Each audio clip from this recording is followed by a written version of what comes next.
தேவனுடைய நாமத்திற்கு மகிமை உண்டாவதாக. நான் ஆந்திர மாநிலம் நெல்லூர் ஜில்லா கலிகிரி மண்டலத்திலேருந்து ஒரு சிறிய கிராமத்திலேருந்து வரேன். 2018 ஐயா கிட்ட ப்ரேயர் பண்ணியிருந்தேன். ஐயா, என்னுடைய மனைவிக்கு ஒரு அவுட் சோர்சிங் உத்தியோகத்திற்காக ப்ரேயர் பண்ணுங்க அப்படின்னு ஐயா ப்ரேயர் பண்ணி சொன்னார். அவர் சொன்ன வாக்தான பிரகாரம் நான் ப்ரேயர் பண்ணேன். அப்போது ஒரு அவுட் சோர்சிங் உத்தியோகம் எங்களோட மனைவிக்கு கிடைத்தது. கரெக்டாக ஒரு வருஷம் ஆயிடுச்சு. அந்த கான்ட்ராக்ட் பீரியட் முடிஞ்சிடுச்சு. அதுக்கப்புறம் நாங்கள் ரொம்ப வேதனைப்பட்டோம், எங்களுடைய ஜீவனப்பாதி எப்படி இருக்குமென்னு. ஆனால் ஆண்டவர் மகா அற்புத காரியம் செய்தார். மறுபடியும் கவர்மெண்ட்லேருந்து ஒரு ஜியோ ரிலீஸ் ஆச்சு. அவுட் சோர்சிங் உத்தியோகத்திற்கு மறுபடியும் நோட்டிஃபிகேஷன் வச்சாங்க. அந்த நோட்டிஃபிகேஷனில் என்னுடைய மனைவிக்கு தேவன் ஒரு அரசாங்க உத்தியோகத்தை கொடுத்தார். இதை பாருங்கள், இது தேவன் எங்களுக்கு செய்த ஒரு மகா அற்புத காரியம். ஐயா மறுபடியும் ப்ரேயர் பண்ணி எனக்கு ஒரு வாக்குத்தத்தம் கொடுத்தாரு. எளியவனை குப்பையிலிருந்தும் சிறியவனை பொழுதிலிருந்தும் தூக்கி விடுகிற தேவன் என்று. அந்த தேவன் எனக்கு அற்புத காரியம் செய்தார், உங்களுக்கு செய்வார். தேவனுடைய நாமத்திற்கு மகிமை உண்டாவதாக. கர்த்தருக்கு ஸ்தோத்திரம். என்னோட பேர் மஞ்சுபாஷினி. நான் காஞ்சிபுரத்துலேருந்து வந்துட்டுருக்கோம். எனக்கு லாஸ்ட்டு 4 மந்த்தாக தூக்கமே வராமல் இருந்துச்சு. டே அண்ட் நைட் நான் முழிச்சிட்டே தான் இருப்பேன். இதனால் எனக்கு ரொம்ப டயர்டு அதிகமாகிடுச்சு. அதுக்கப்புறமா நான் இதுக்காக நான் ஹாஸ்பிட்டல் போகல. ஜெபம் பண்ணிவிட்டு கர்த்தர் சுகத்தை தருவாருன்னு நான் விட்டுட்டேன். ஃபீவர் அதிகமானதுனால நான் ஹாஸ்பிட்டலுக்கு போனேன். ஃபீவர் பார்த்துட்டு டாக்டர்கிட்ட நான் சஜஷன் கேட்டேன். எனக்கு இந்த மாதிரி தூக்கம் வராமல் இருக்குது, அதுக்கு டேப்லெட் எதனா கொடுங்கன்னு கேட்டேன். அவங்க எந்த டேப்லெட்டுமே கொடுக்கல. அதுக்கப்புறம் மெடிக்கல் ஷாப்லேயும் போயிட்டு நான் ஸ்லீப்பிங் டேப்லெட் கேட்டேன். அவங்களும் கொடுக்க மாட்டேன்னு சொல்லிட்டாங்க. அதுக்கப்புறம் நிறைய ஹாஸ்பிட்டல் பார்த்தோம், அவங்க எதுவுமே சொல்லலை. நாங்கள் லாஸ்ட்டு ஆகஸ்ட் செப்டம்பரில் நாங்கள் சபைக்கு வந்திருந்தோம். அப்போ நான் ப்ரேயர் குறிப்பை எழுதி கொடுத்துட்டு போனேன். அவங்களும் ஃபோன் பண்ணி ஜெபம் பண்ணாங்க. சங்கீதம் 46:10 படியாக நீங்கள் அமர்ந்திருந்து நானே தேவன் என்று அறிந்து கொள்ளுங்கள்ன்ற வார்த்தையை சொன்னாங்க. அந்த வார்த்தையை சொல்லி நான் அதிகமாக ஜெபம் பண்ணேன். ஆண்டவர் என் ஜெபத்தை கேட்டு எனக்கு தூக்கத்தை கொடுத்தாரு. இப்போ 2 மந்த்தாக நான் தூங்கிட்டு இருக்கேன். கர்த்தர் நாம மாத்திரம் மகிமைப்படுவதாக.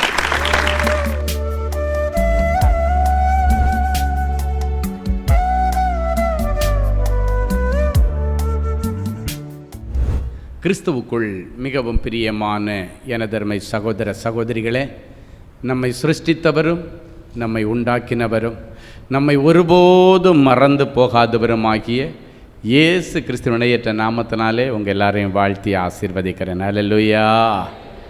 எல்லாரும் சந்தோஷமாக இருக்கீங்களா?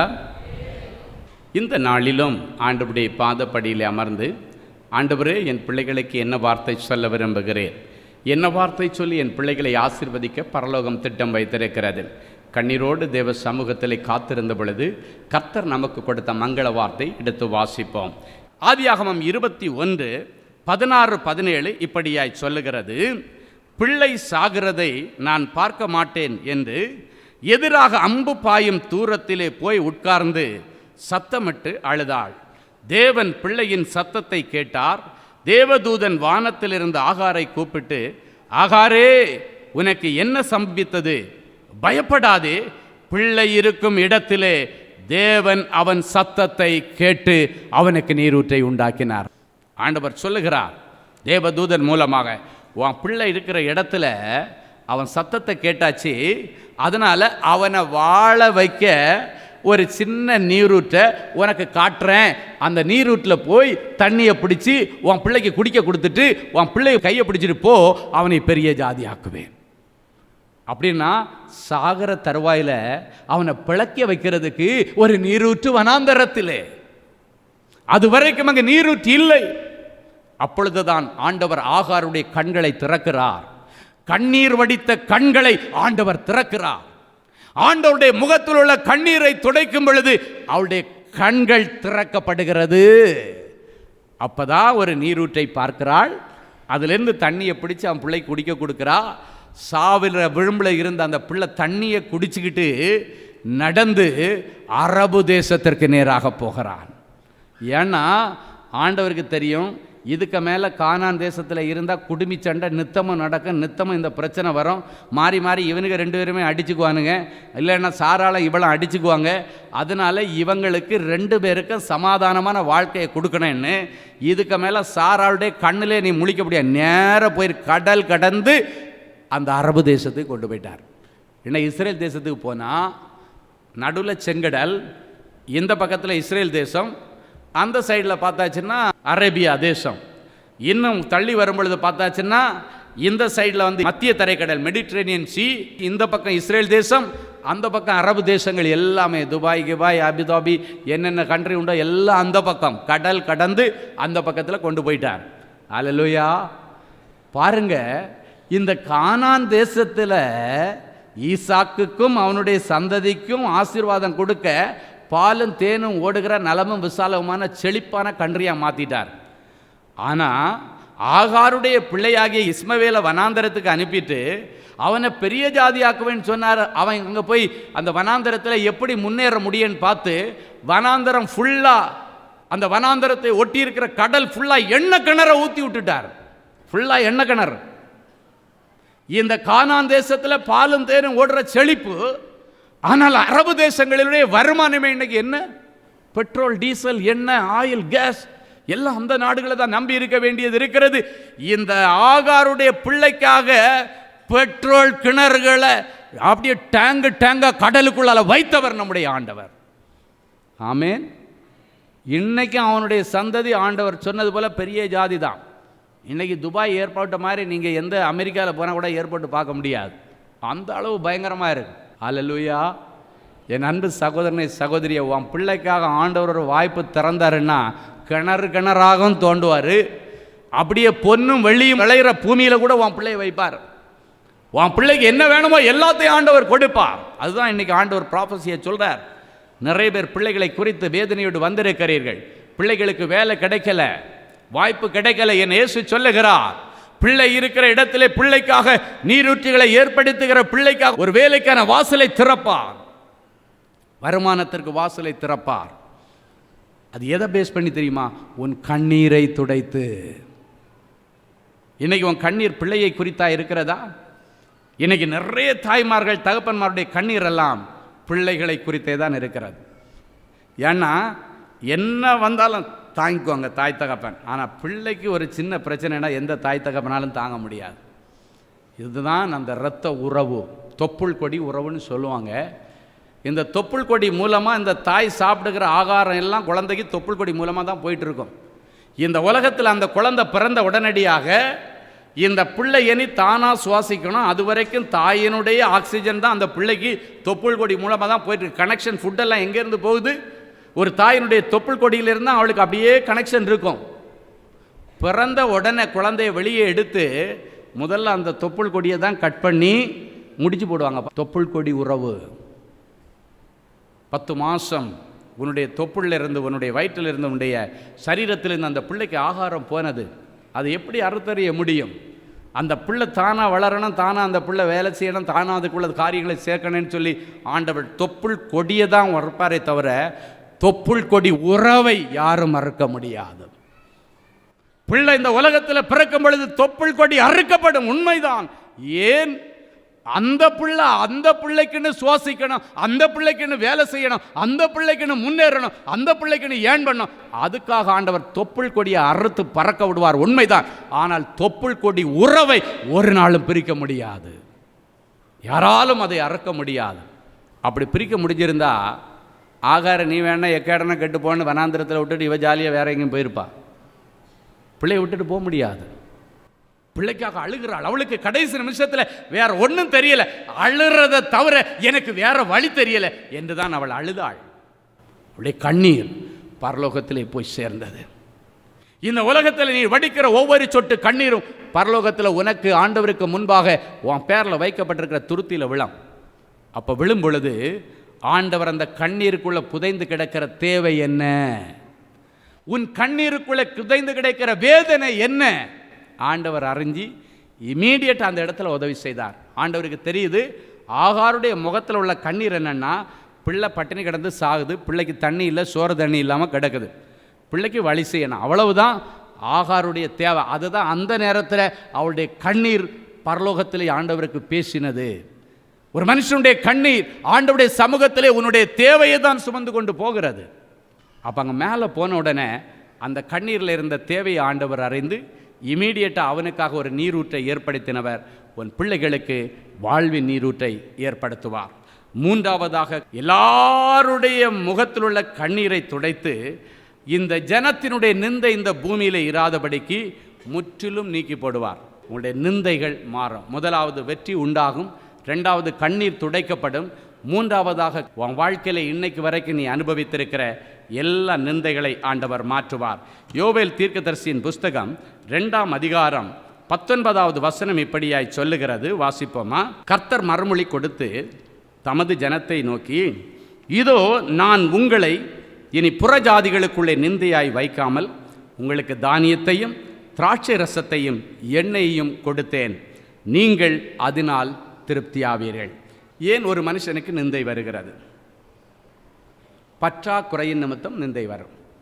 ஆவிக்குரிய பற்றாக்குறை, பணப்பற்றாக்குறை, செல்வங்கள் இல்லாத நிலைமை, இதன் நிமித்தம் ஒரு மனுஷனுக்கு நிந்தை வருகிறது. இப்போ இந்த இடத்துல ஆண்டவர் என்ன சொல்கிறாரு? இதோ நான் உங்களை இனி புறஜாதிகளுக்குள்ளே நிந்தையாய் வைக்காமல் உங்களுக்கு சில காரியங்களை செய்யணும்னு டிசைட் பண்ணிட்டேன். என்னெல்லாம் செய்கிறாரு? தானியம், திராட்சை ரசம், எண்ணெய், இது மூணையும் ஆண்டவரனை கொடுத்து அனுப்புகிறார் அவங்களுக்கு. நீங்கள் மனுஷன் முன்னால் வெட்கப்பட்டு நிற்கக்கூடாது, எங்கேயும் போய் கையேந்தி நிற்கக்கூடாதுன்றதுக்காக தானியத்தை முதலால் கொடுக்குறாரு.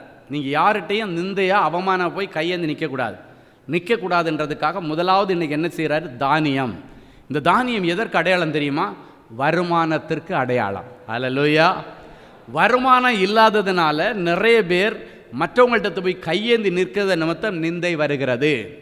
உடன்பிறப்புகளிடத்தில் கையேந்தி நிற்பாங்க, கூட வேலை செய்கிறவங்கள்ட்ட கையேந்தி நிற்பாங்க.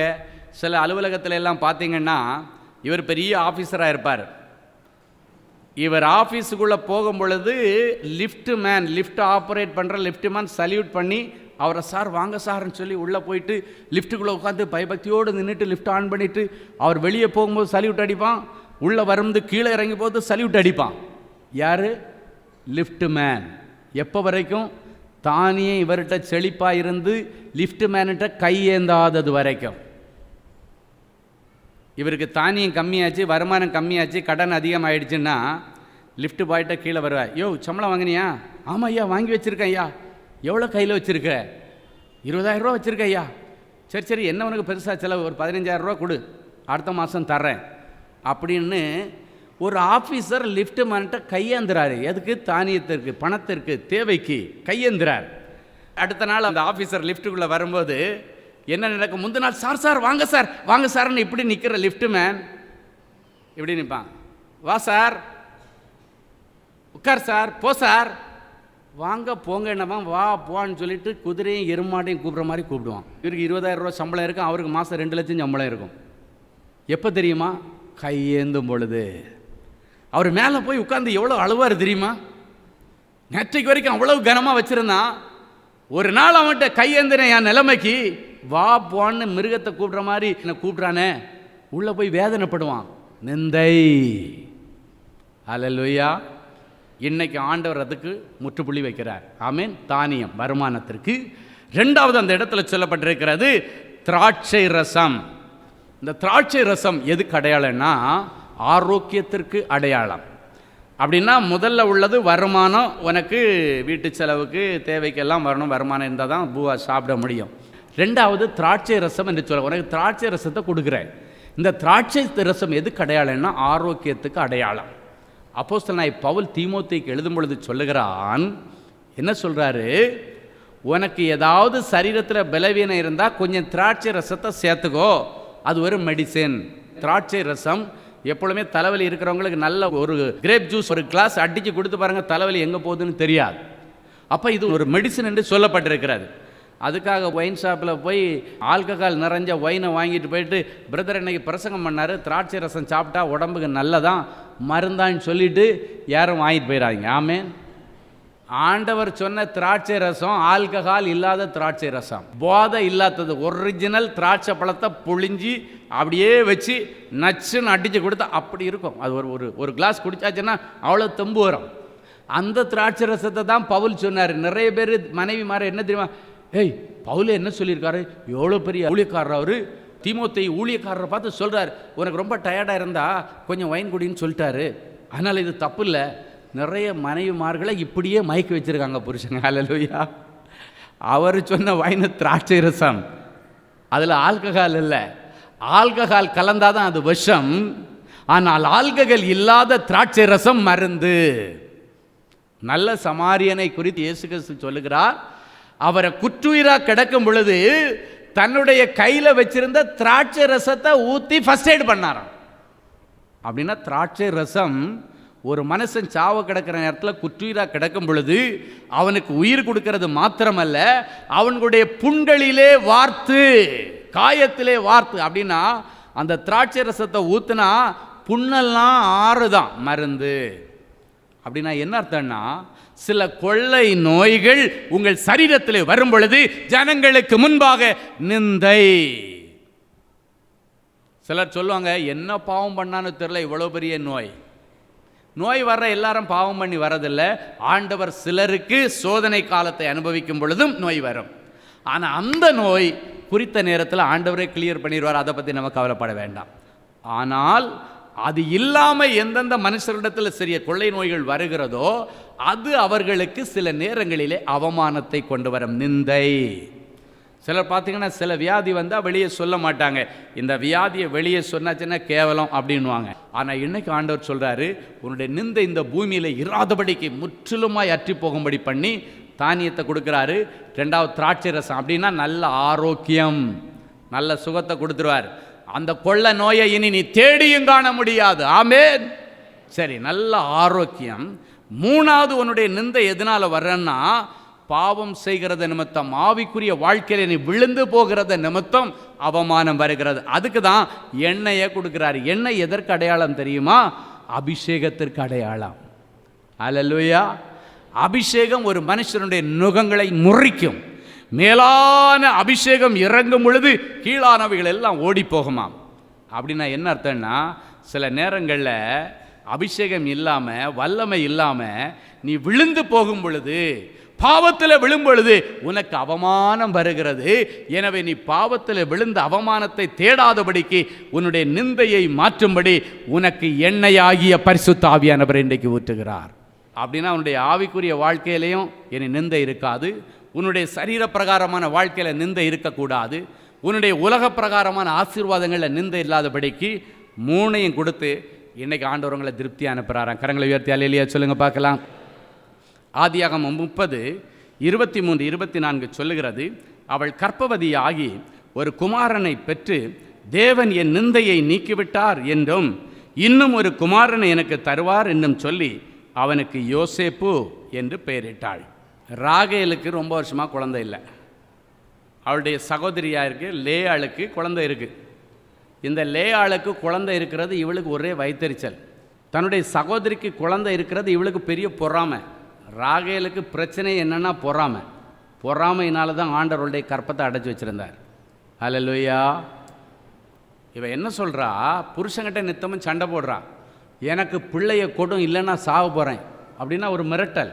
புருஷன் என்ன செய்வார், எனக்கு இந்த மாதம் பிள்ளைய கொடுக்க போறியா இல்லை நான் சாகவா, அப்படியே பைபிளில் எழுதியிருக்கு, இல்லை நான் சாக போகிறேன். என்னுடைய புருஷன் சொல்கிறாரு, நானா வேண்டான்னு சொல்கிறேன், எனக்கு மட்டும் ஆசை இல்லையா ஒரு குழந்தை வேணேன்னு, உன் மூலமாக ஒரு குழந்தை வேணும்னு எனக்கும் தான் ஆசை. ஆனால் தேவன் அல்லவோ உன் கற்பத்தை அடைத்து வைத்திருக்கிறார். அது வரைக்கும் புருஷன்கிட்ட சண்டை போட்டவ ஆண்டவர்கிட்ட சண்டை போட ஆரம்பிச்சிட்டா. வசனத்தில் அழகாக சொல்லப்படும், அது வரைக்கும் நித்தமும் புருஷன்கிட்ட சண்டை போட்டு பிள்ளைய கூட இல்லைன்னு சாவ போகிற மிரட்டுறா. ஆனால் என்னைக்கு இது ஆண்டவர் தான் என் கற்பத்தை அடைத்து வைத்திருக்கிறார் என்று தெரிந்ததோ அன்னைக்கு பிறகு அடைச்ச ஒருத்தர் தான் அதுக்கப்புறம் அதை திறக்க முடியும், வேறு யாரும் வந்து திறக்க முடியாது. அப்போ ஆண்டவரிடத்தில் முறையிடுறதை தவிர வேறு வழி இல்லைன்னு அதன் பிறகு ஆண்டவரிடத்தில் முறையிடுறா இந்த ராகேல். வேதம் சொல்லுகிறது, கர்த்தர் அவள் வேண்டுதலை கேட்டு. அப்படின்னா இந்த சம்பவத்துக்கு பிறகு அவள் ஆண்டவரிடத்தில் வேண்டியிருக்கான்னு அர்த்தம், சோமனை ஆரம்பிச்சுட்டான்னு அர்த்தம். கர்த்தர் அவள் வேண்டுதலை கேட்டருளி அவளை கர்ப்பவதியாக்கி அருமையான பிள்ளையை பெற்றெடுக்க, ஒரு ஆண் பிள்ளையை பெற்றெடுக்கிறா. அப்போ என்ன சொல்லி பெற்றெடுக்கிறா, என் நிந்தையை கர்த்தர் மாற்றினார் என்று சொல்லி யோசேப்புன்னு பேர் வச்சாலாம். நிந்தையை மாற்றுகிற ஆண்டவர். அப்படின்னா ராகேலுக்கு எல்லாம் இருக்கிறது, அழகு இருக்கிறது, ஐஸ்வர்யம் இருக்கிறது, செல்வம் இருக்கிறது, எல்லாம் இருக்குது. ஆனால் ஒன்றே ஒன்று இல்லை, ஒரு குழந்தை இல்லை. அது ஒரு அவமானம், அது ஒரு நிந்தை. இன்றைக்கும் பார்த்தீங்கன்னா குழந்தை இல்லாத தம்பதிகள் பார்த்தீங்கன்னா 1 வருஷம் 2 வருஷம் வரைக்கும் அப்படியே பப்ளிக்கில் வருவாங்க, அதுக்கப்புறம் பப்ளிக்கில் வரமாட்டாங்க. ஏன் தெரியுமா? நிந்தையின் நிமித்தம் வரமாட்டாங்க. அவங்களுக்கு என்னென்னா யாராவது கேட்டால் என்ன சொல்கிறது, என்ன இன்னுமா குழந்தை இல்லை, என்ன எதுவும் விசேஷம் உண்டா? அவங்க வந்து புண்படுத்தினேன்னு கேட்குறவங்க சிலர் இருப்பாங்க, நார்மலாக தெரிஞ்சுக்கிறதுக்கு கேட்குறதுக்கு சிலர் இருப்பாங்க.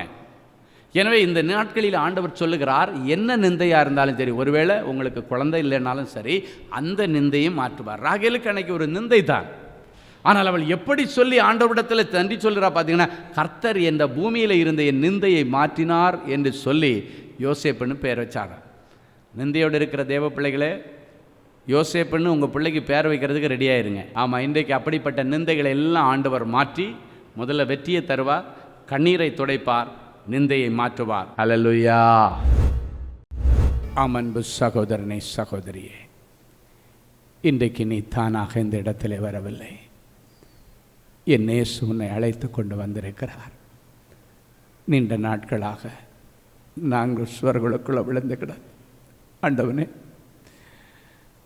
தொடர்ந்து தோல்வி மேல் தோல்வியை சந்தித்து வாழ்க்கையில் வெற்றியின் கனியை பார்க்க முடியும், வெற்றியின் வெளிச்சத்தை பார்க்க முடியாமல் இருட்டறையில் கிடந்து அழுது கொண்டிருக்கிறேனே என்று அழுது கொண்டிருந்தாய் அல்லவா?